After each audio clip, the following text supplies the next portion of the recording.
Hi, welcome to you all. Today we're going to discuss the Betrand'S duopoly model. Is another important model of the duopoly model, which is given by Bertrand.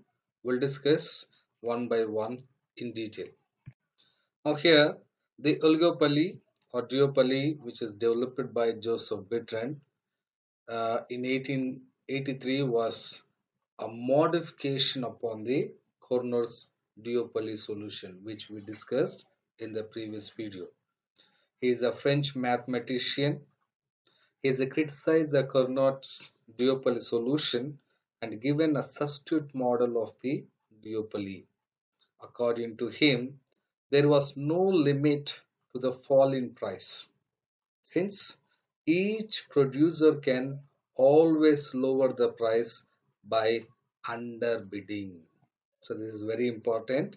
Each producer always lower the price by underbidding and other increasing his supply of output until the price becomes equals to his unit cost of production, that is the average cost of production. The underbidding will goes up to the point of where average the unit cost of production. So according to the model, according to the Bertrand model, producer do not produce any output, then sell whatever price it can bring in. Instead, the producer first set the price.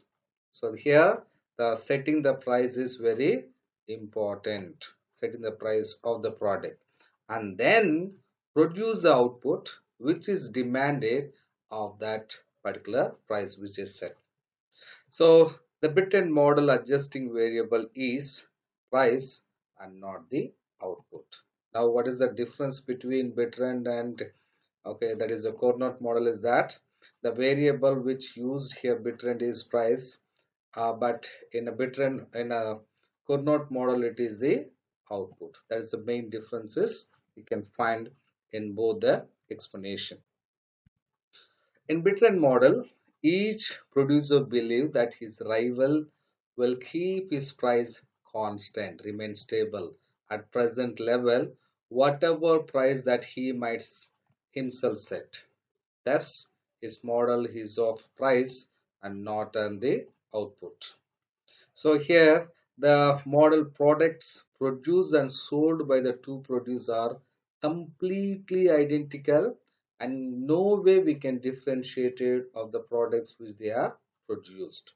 That is the main assumption we can say. Its implication is that if a producer underbids the other, means lower the price, it can conquer the whole the market, that is, it snatch away all the customers of his rivals. This is a very important point here.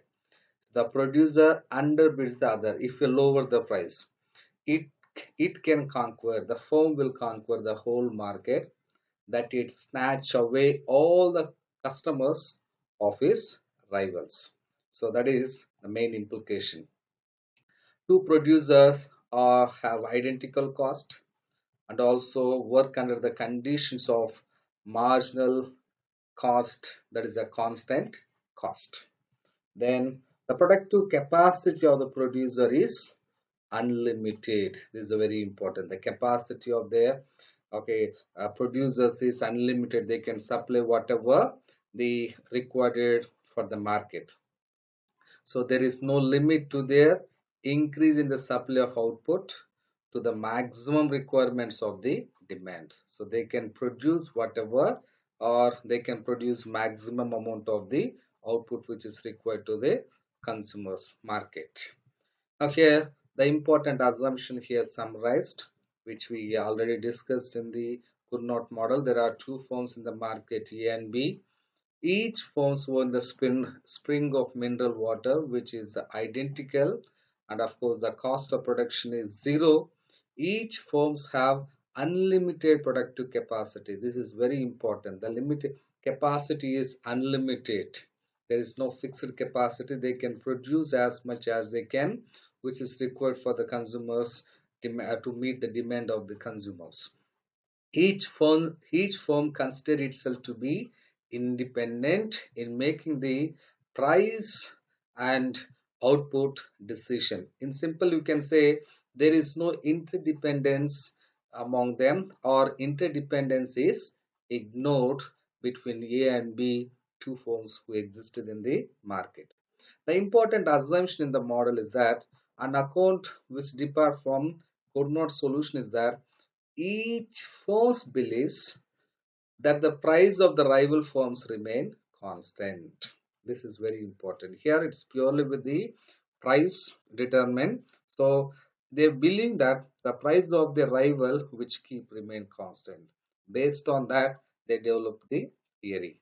Let us understand uh, with the help of the diagram of this theory in detail. So, for example, there are two producers A and B in the market. Okay, for the product produced by them is given the linear demand curve, that is D demand curve. So demand. So D and D is a demand curve.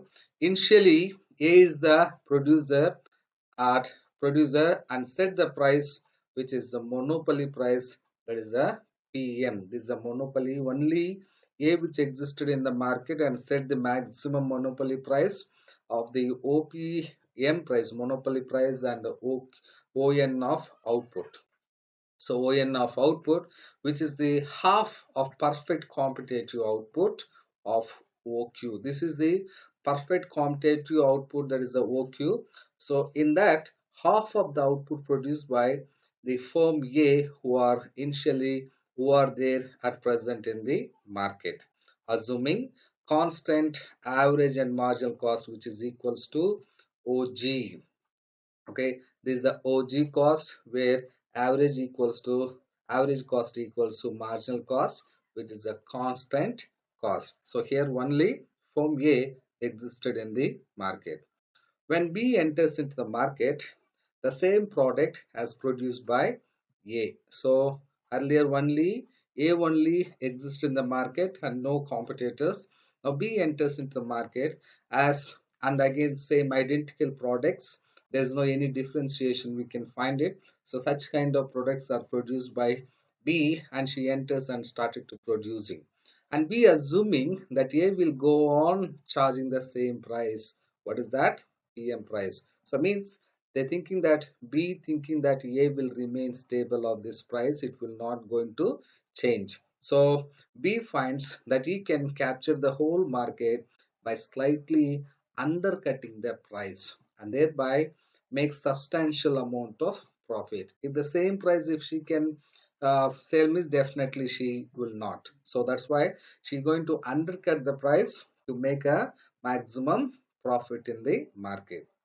So what she going to do is that she going to set slightly lower than A's price, that is a PM price. So she going to set the price, that is a monopoly price which already existed by the monopoly, and the B who going to slightly reduce little price. As a result, the entire demand of the product will go in favor of the firm B. So for A's, for the moment, it will be fall to zero. So as a reducing price, the total market is snatched away in favor of the in favor of the firm B. And of course, we know that she has a maximum capacity, she can able to produce unlimited supply to the market. Now threatened with the loss of his entire business of A, the producer will reconsider his price policy. Now, what is the price that firm A sets? That is a PM monopoly price.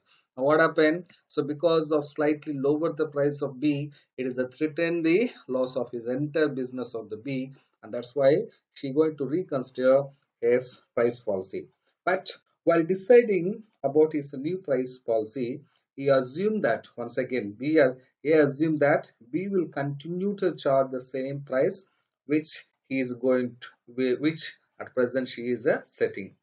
And now there is a two alternatives set to the from A. First, he may match the price which is cut by the B. So one option, that is he may charge the same price which is B is charging now. In this case, he will secure half of the market. and remaining other going to the second. And second option is that he may undercut B and set a little lower price which is set by the B. So in that case, as A thinks, he will size entire market which already sized by the B. Eventually, we know that the later course, that is undercutting the price, which is more profitable than fixing the same price we set by the B. So it will it will undercut the price which is lower than the price set by the B. But above the move of A, which A decided, B finding is once again deprived of all his sales with react of thinking changing his price. So and again B also has the same two option. She going to fix the same price or am I going to undercut the price. Now and this is again this kind of war continues, or we can say that price war will continue. The process of undercutting will go up on the until the price fall to the competitive level. So that is the AR equals to AC equals to MC. That is the that is we can say that where average or marginal cost of production will reach up to that. So they're going to fix the price. So this is how the things will uh, happen. The price war will happen between the two firms. So in Bertrand models, what you can say equilibrium is achieved as a result of price war between A and B. Market price has fallen to the average cost of production and the combined both A and B equilibrium of output of the two duopolists is equals to the competitive output. So both the A and B duopoly output is equals to this competitive output, that is OQ level of output are produced and the price they're fixing up to the where the equilibrium level that is average cost of production and the combined output of OQ level they're going to produce. That is the equilibrium achieved of the both firm A and B in the Bertrand models. Now we'll see a simple differences between the uh, that is Bertrand model and Cournot's model. The basic assumption with the set is remain the same. So the core notes, the basic assumption relates to the output policy. This is very important. The output policy will change in the core notes model, but in the Bertrand model, it is a price policy. Thinking that the rival price they're going to remain the same, and based on that only going to the other A or B will alter in the uh, price. According to Cournot model, equilibrium output is less than perfectly competitive output and therefore under it price is higher than the perfectly competitive price. Now what happened according to Cournot model, the total market is divided into uh, the total market supply is by two firms. They're going to supply one third and remaining one third is remain unsupplied. So therefore the price is higher than the perfect competitive price in the Cournot model. But according to Bertrand model, output and price under the duopoly model are equal to those of pure competition. As a price cut, they keep on, that is a price war. The process of undercutting will go on until the price fall to competitive price level. So that is the price which set to the pure competition and of course equals to the output. So this is all about the uh, Bertrand's duopoly model of imperfect competition. Thank you all. Thank you for watching.